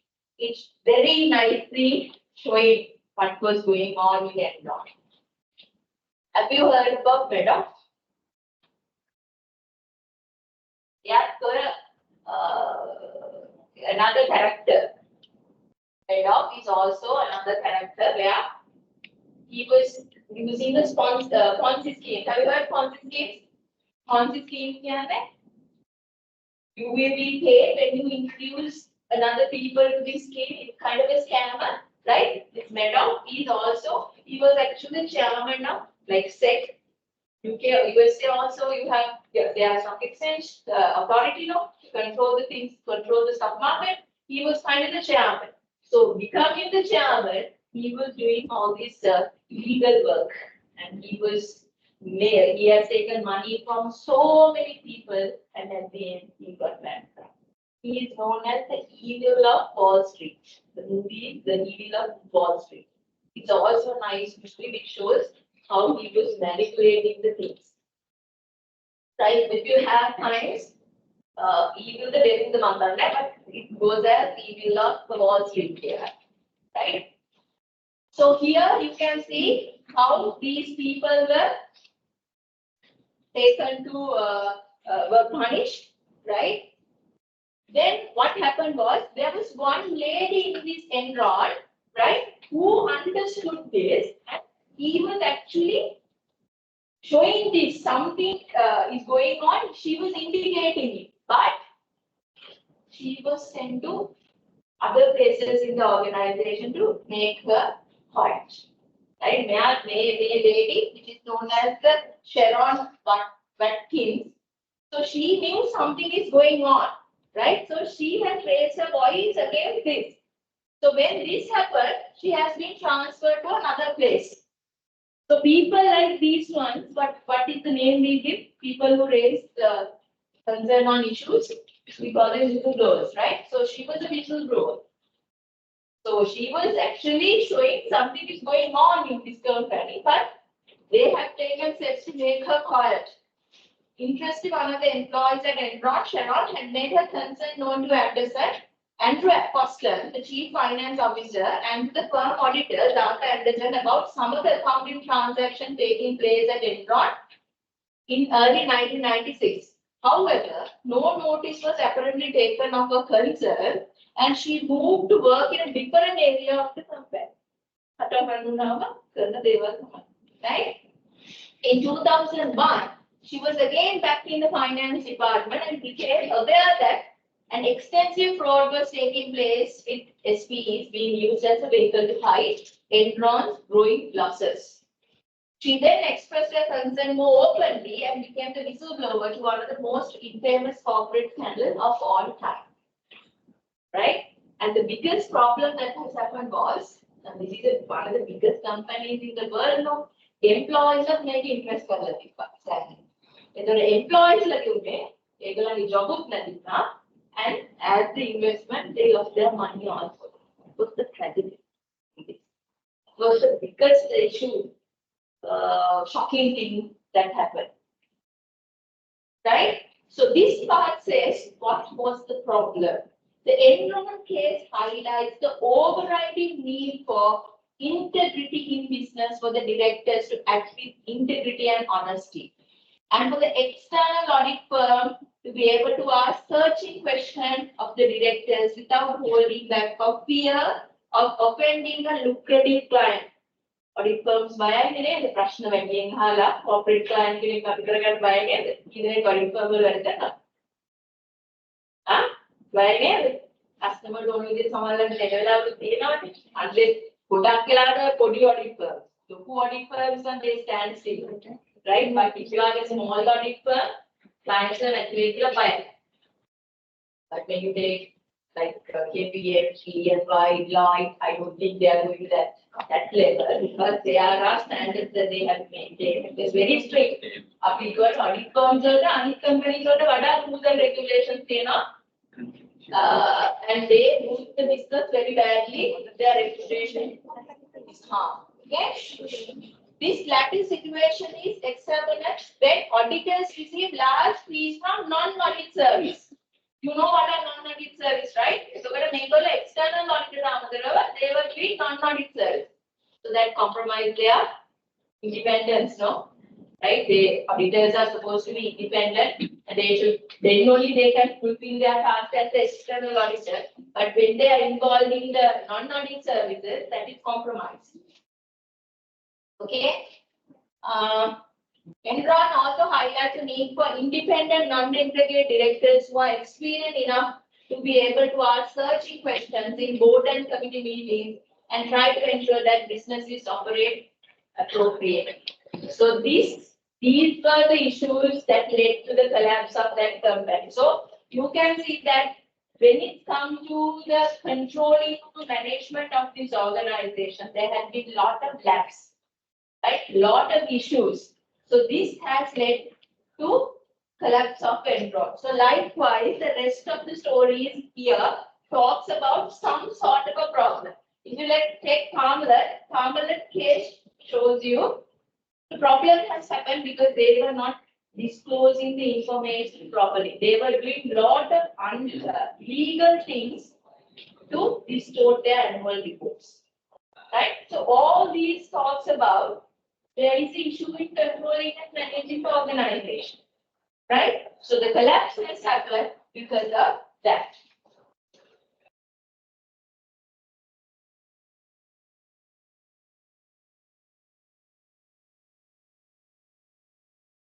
So those are a couple of examples with regards to corporate collapse. So here I have explained some theoretical understanding with regards to this. Right? Why corporate governance were needed. So make it clear now. In a company, shareholders are the owners or principals of a business. That's true, no? They are the owners. We call them as principals.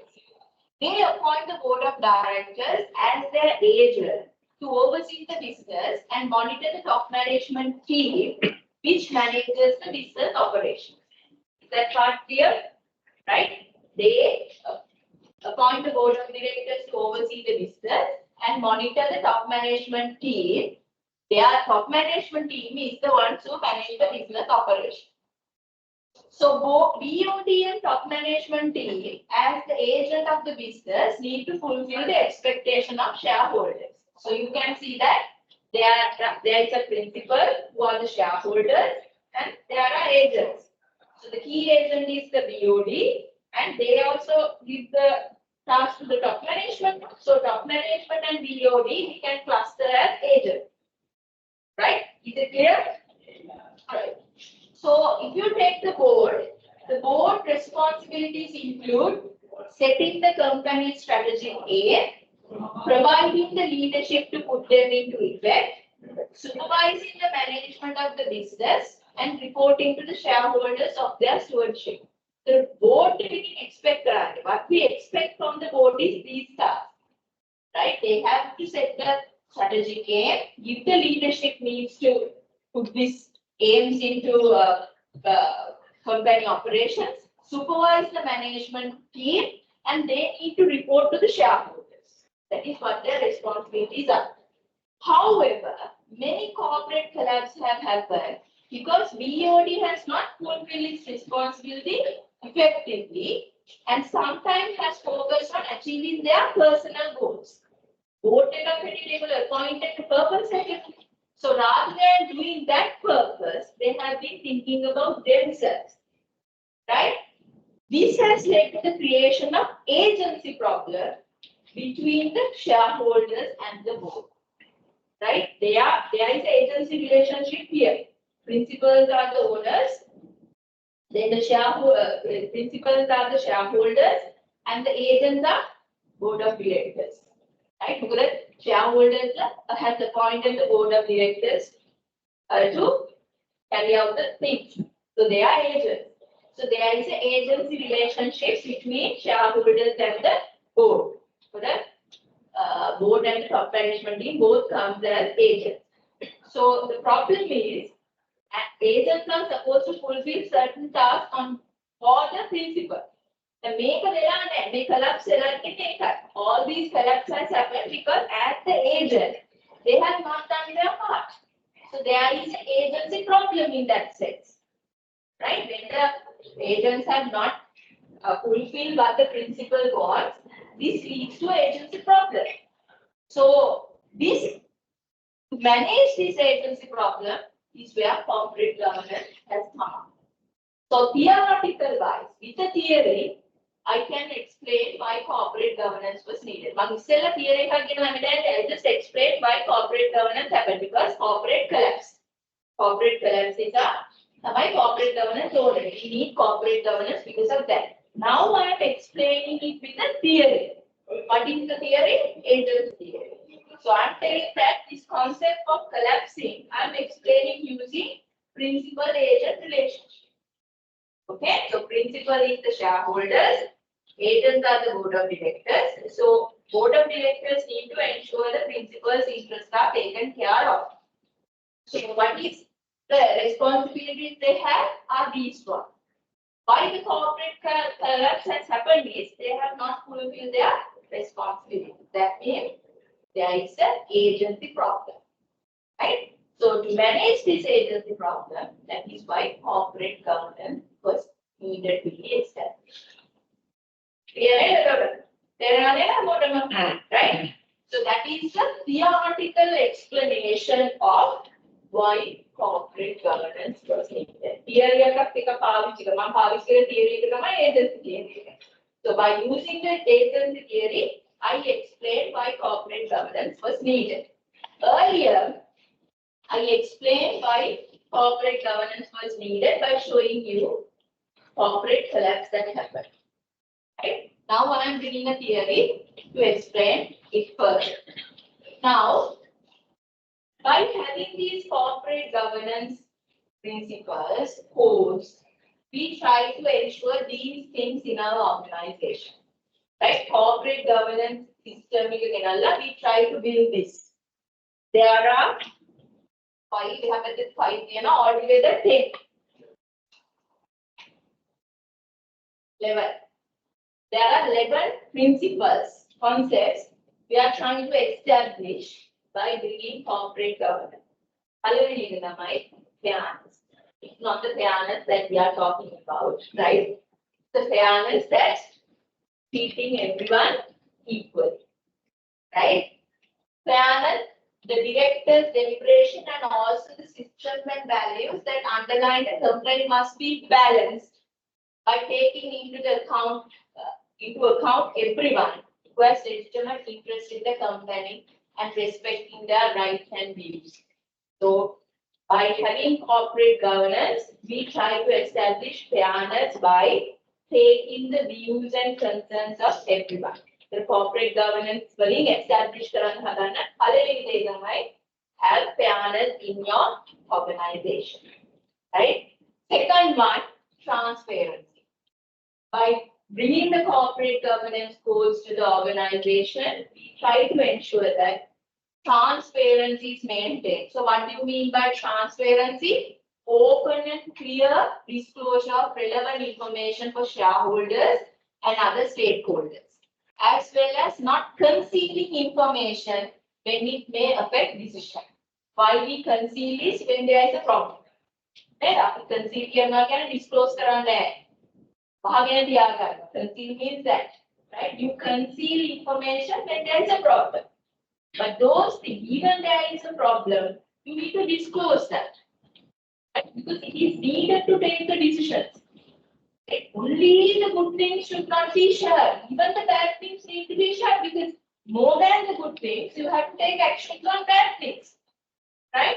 So transparency means open and clear disclosure of all the relevant information, whether it is good or bad. Right? That is the second thing they try to ensure. Third thing is innovation. Innovation means when you have corporate governance codes, how does the organization apply that? How innovative are they applying? You will get it more clearer when we move on because you have to understand that when you take a country like ours, corporate governance code is not compulsory. Right? Our companies will corporate governance code is compulsory. Normal corporate governance code is not compulsory. But through other mechanisms, they have made it compulsory. Normal code is not compulsory. But they are saying if you are going to be a listed company, you have to follow this. Code is compulsory. Code is voluntary. It's up to you. But they have written another rule by telling that if you want to become a listed company, so this is going to be compulsory. Right? That way they have made it compulsory. So in that also, guys, how that code is applied is up to the company. There are no rules telling that. So for instance, JV say have a balanced board. So the company will decide what is the balance board needed for my organization. And you understand that is what we call innovation. The company has been given the ability to be innovative when they are applying this code. Right? Innovative. Okay? They will only say the key things that needs to be there. So within that key points, how you does the things is up to you, organization. Right? So the balance board here, if I am in my company, I will decide my balance board is only 10 members in the board. And that 10 members, I want 6 to be executive, 4 to be non-executive. Another person can decide my balance board means only 8 members. Out of that 8 members, I want 5 to be non-executive and the rest to be executive. Can you understand? So, how do you apply that is your innovative. Right? That is what it says. The concept of innovation in the approach to corporate governance recognize the fact that needs of the business and stakeholders can change. Right? Mage business ke needs නෙමෙයි how business එක. Right? So needs වෙනස් වෙනවා නම් you can't have a strict code where everyone needs to apply that. Is it clear? So how do you apply? You have to be innovative in application. Especially this innovation comes when you have something called comply or explain. කියලා තියෙනවා code එකේ. Comply or explain කියන්නේ ඔයගොල්ලෝ comply කරපු විදිහට comply කරේ කොහොමද කියලා කියනවා. නැත්නම් if you have not complied, you have to explain. Right? So මේක කරන්න නම් you have to be innovative. You will learn more on that. Right? So innovative means how you are adapting these codes in your organization. That is called innovativeness.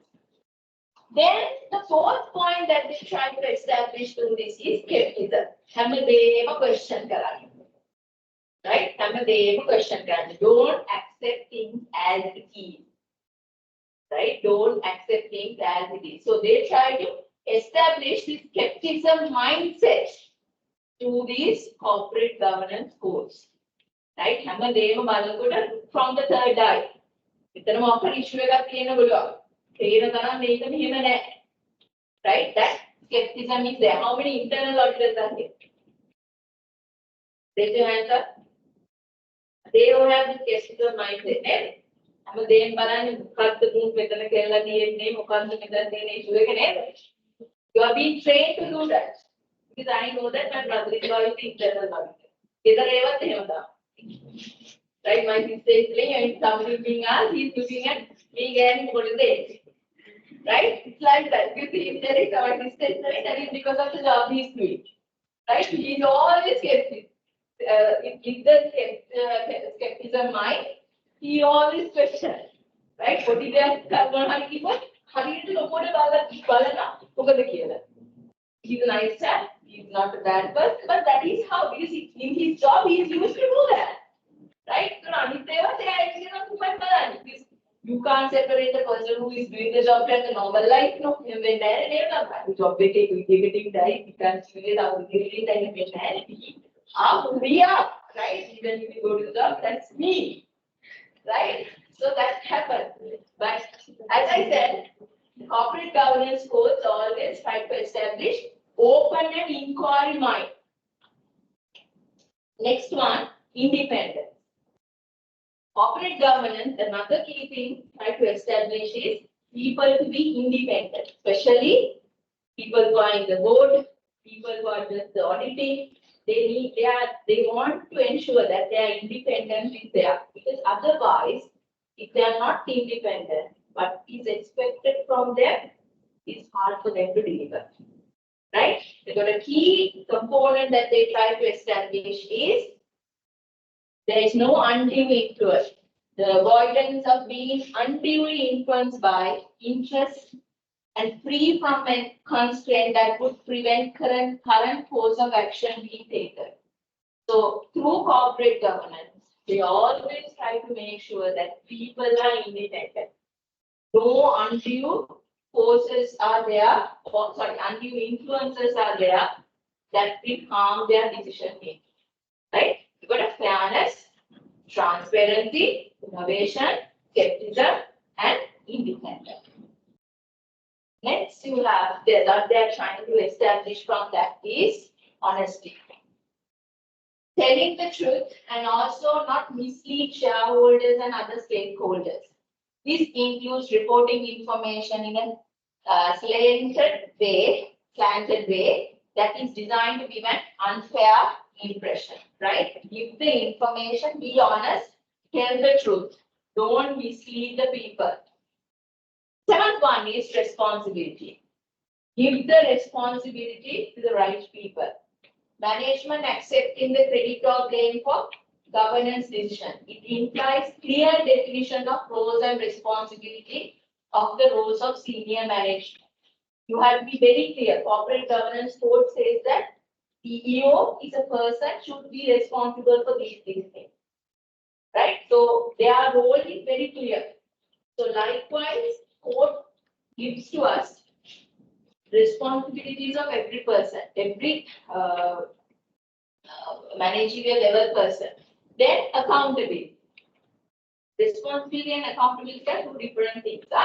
Responsibility means what you are supposed to do. Accountability means you are answerable.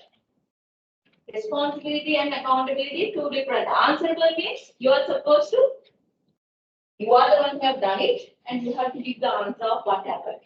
Right? Responsibility is not accountable. That is the biggest issue. When there is no one accountable, then the work is not being taken seriously. Accountable, answerable, I will be more vigilant on doing that task.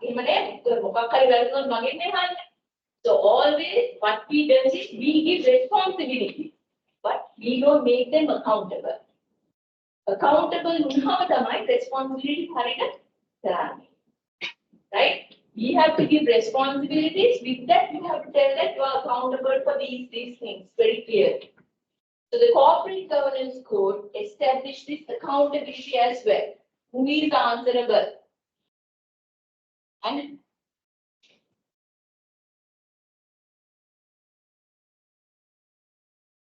who is answerable for the consequences of his action? Then the reputation. Right? Always corporate governance ensure that the reputation of the reputation is determined by how others view person, organization, or profession. Reputation includes a reputation for competence, supplying good quality goods and services in a timely fashion, and also being able to manage orderly way. So corporate governance also try to maintain that reputation of the company will be maintained if they follow this corporate governance code. Next one is judgment. Corporate governance codes ensure that by having them, board will make the right decisions. Right? Board will make the right decision because board must have enough knowledge and business knowledge about the business and environment for them to make the right judgment. So the code ensures that. Last one is code ensures that corporate governance code ensures that integrity. What is integrity? Integrity is always doing the right thing, no matter how much you don't have a backing on doing the right thing is what is called integrity, being honest. Right? It's the highly moral character which everyone needs to have. Api yanne samane api integrity compromise and api yanne popular decision making. Popular decision making hari decision making right? In life, we always go for the popular decision, not the right decision. If you can stand for the right decision, even if you are the only person for that, that is integrity. Right? That is integrity. So corporate governance try to establish integrity, which is the highest ethical principle that employees of an organization should have. So if you take them together, what are the 11 key concepts that they are trying to establish? What is the first one? Fairness. Fairness. Second one.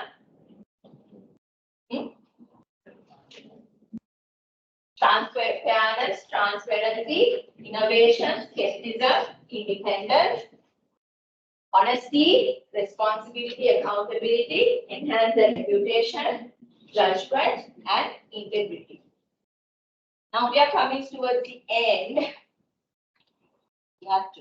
So when you take the components of corporate governance, there are three main components. This is your syllabus. Right? This is your syllabus and I'm going to only this part. So the other parts will be covered by demand. So when it comes to corporate governance, the first one and what people know most as corporate governance is this board governance. Right? Risk management is a concept which came later on with the word ethics. Okay? So when it comes to the board governance, we are focusing on five aspects. First one, about the board of directors. Board governance is a board of directors. Right? The board is a central corporate governance responsible for overseeing the organization management, establishing policies and making decisions on major company issues. They are elected by shareholders and are tasked and protecting their interests. So this board and their composition and everything is one of the key aspects of board governance.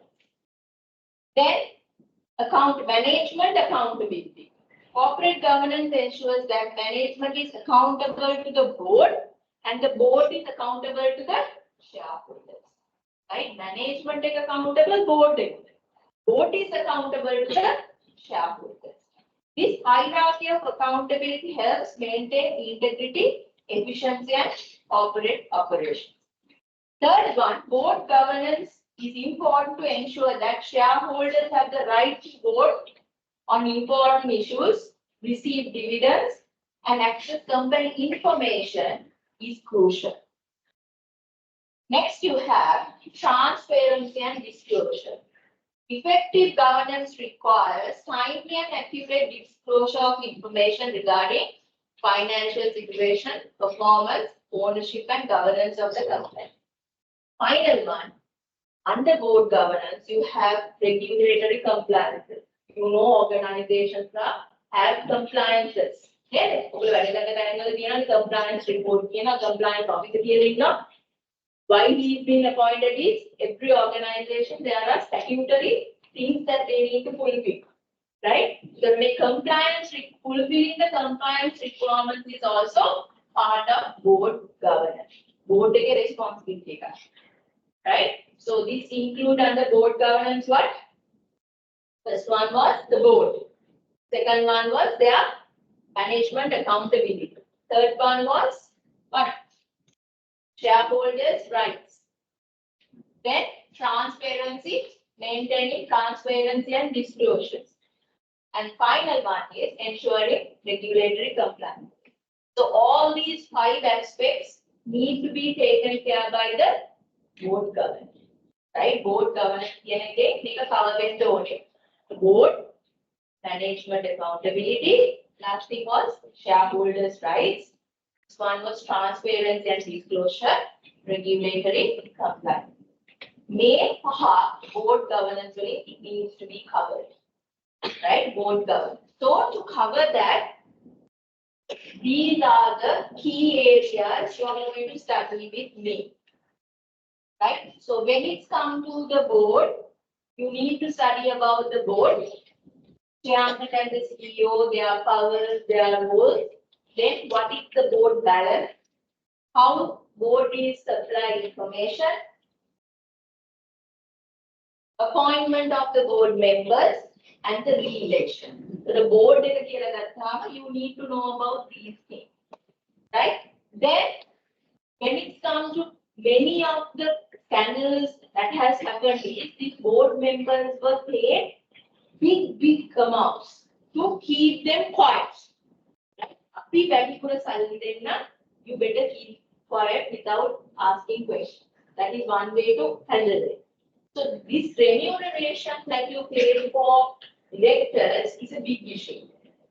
Therefore, in corporate governance, the separate section is there on director remuneration.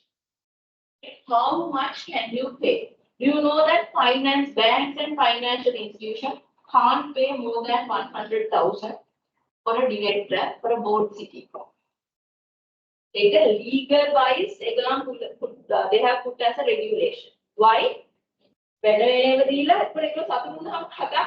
they're happy, everyone is tempted with money, the remuneration that they are getting. So there should be a mechanism to manage that. That is why under corporate governance, a separate section for director remuneration. So this was about the board, right? This was about the remuneration. And this section is about how board is dealing with the shareholders. Right? How are they talking with the institutional shareholders? How are they communicating in the AGM? How are they sharing information? That is the one aspect of board governance. Next one is accountability and audit.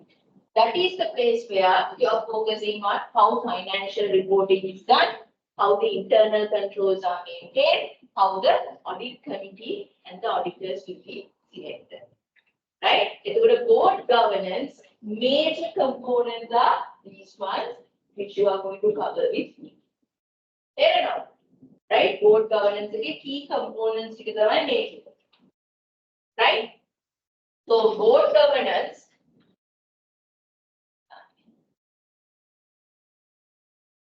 Right? So board governance ensures these things, these six through these four pillars.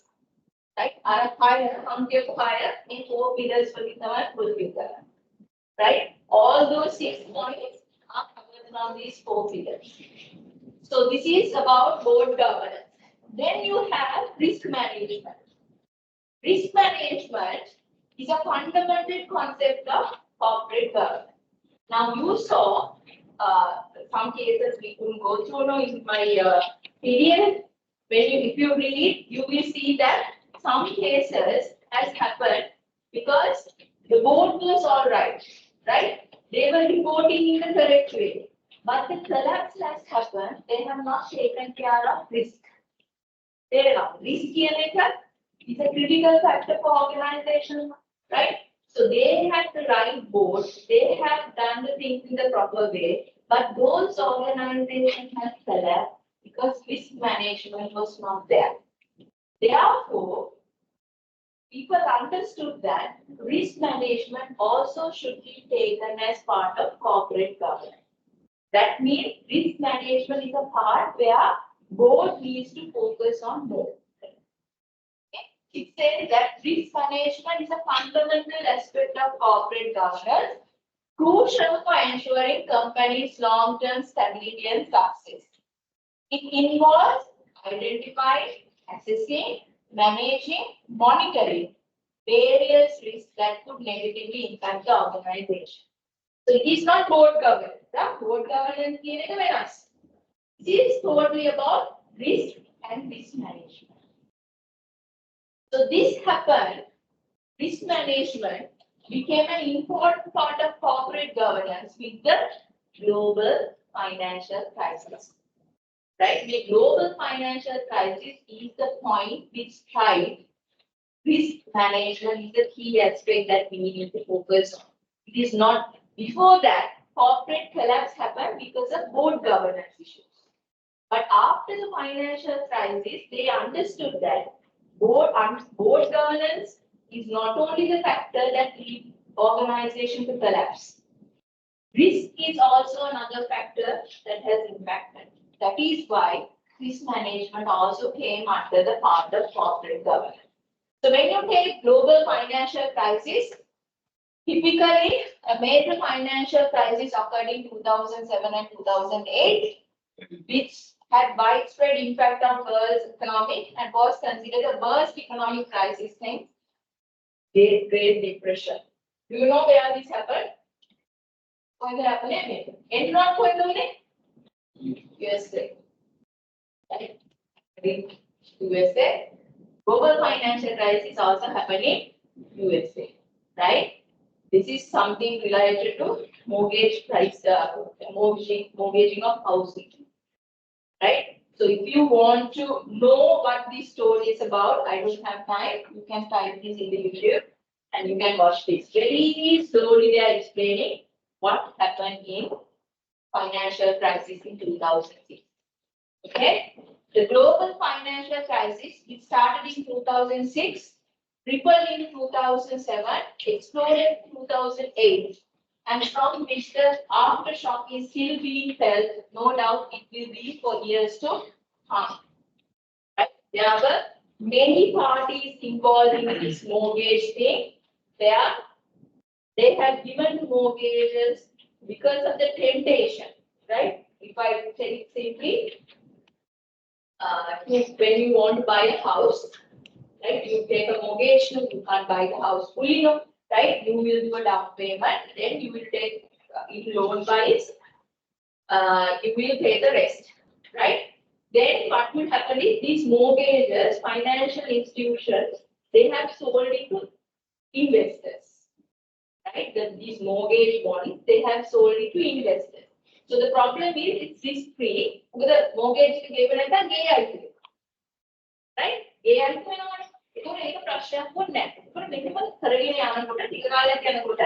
this is called subprime mortgage. Have you heard about subprime mortgage?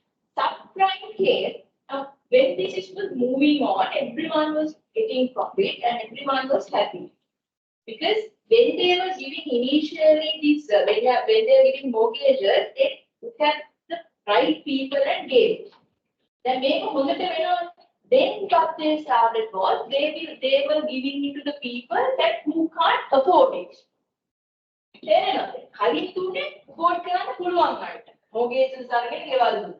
But when they were so tempted, what they did was they tried to give it to people who can't afford it. It's subprime here. Right? Prime mortgages were the people who could afford it. So the system was going on smoothly, everyone was profiting from that. When they tried to give it to people who can't afford it, what would happen was, when they took it, after a while, they were defaulting it. When they default, what would happen? You will get the house. Likewise, when you get so much of houses through the defaults, what would happen? Market price of the houses goes down. There no, මේව ගත්ත මේවට investor මොගේජ් වලට investor කොහොමනේ මේක තමයි මේකේ story මේකේ ගොඩක් lot of people was connected to this. So because of this collapse, the whole financial system, banks, insurance, all these full system got affected. Right? So this is what is known as the financial crisis. So go through, watch this video, then you will understand it more clearly because I don't have time to show that. So because of that, the OECD issued a report in February 2009, which is on corporate governance, lessons from financial crisis. The report states that financial crisis can be to an important extent attributed to the failures and weakness in corporate governance arrangements. Right? Make up corporate governance weakness. Make up not like board governance weakness. Right? This weakness is they have not analyzed the risk. They have not analyzed the risk. That is the corporate governance failure here.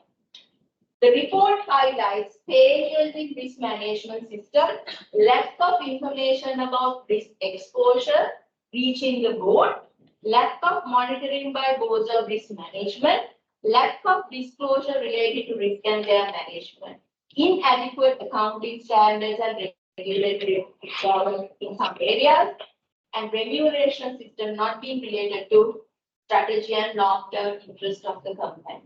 So these were the critical factors that led for this. So risk management became an important area because of these reasons, right?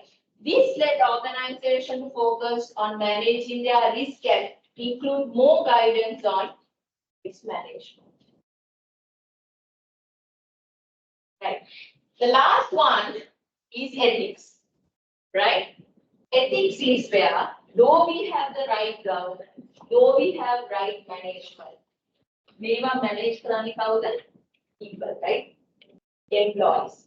So if you don't have right ethics, if you don't communicate to the people right way of doing things, these things will also collapse. Right? Ethics can personally employees are taken. Right? It is also part of corporate governance. Okay?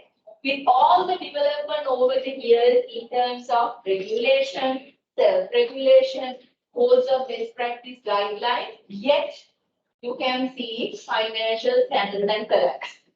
Part of the answer lies in the fact that at the root of so many problems has been lack of ethical behavior, lack of consideration for others who would be affected by the actions. And are consuming greed for money, power, or both. Okay, if we don't teach our employees the right way to behave, right conduct what is needed, we culture good governance, but culture risk management, but organizations collapse. Right? So teaching that right conduct is what is called ethics. Right? There are corporate ethics, there are professional ethics. So corporate ethics means when you're working in an organization, inside the organization, how you should behave. That is what is called corporate ethics. Professional ethics means if you are in a particular profession, inside the profession, how you should behave. It's called professional ethics. So when you become a chartered accountant, there is a code of ethics that you have to follow. If you violate that, then there are issues that will come to you. Right? If you are an engineer, there are ethics that an engineer needs to follow. Right? So those are corporate ethics and ultimately it is individual integrity that you try to maintain through ethics. Individual integrity.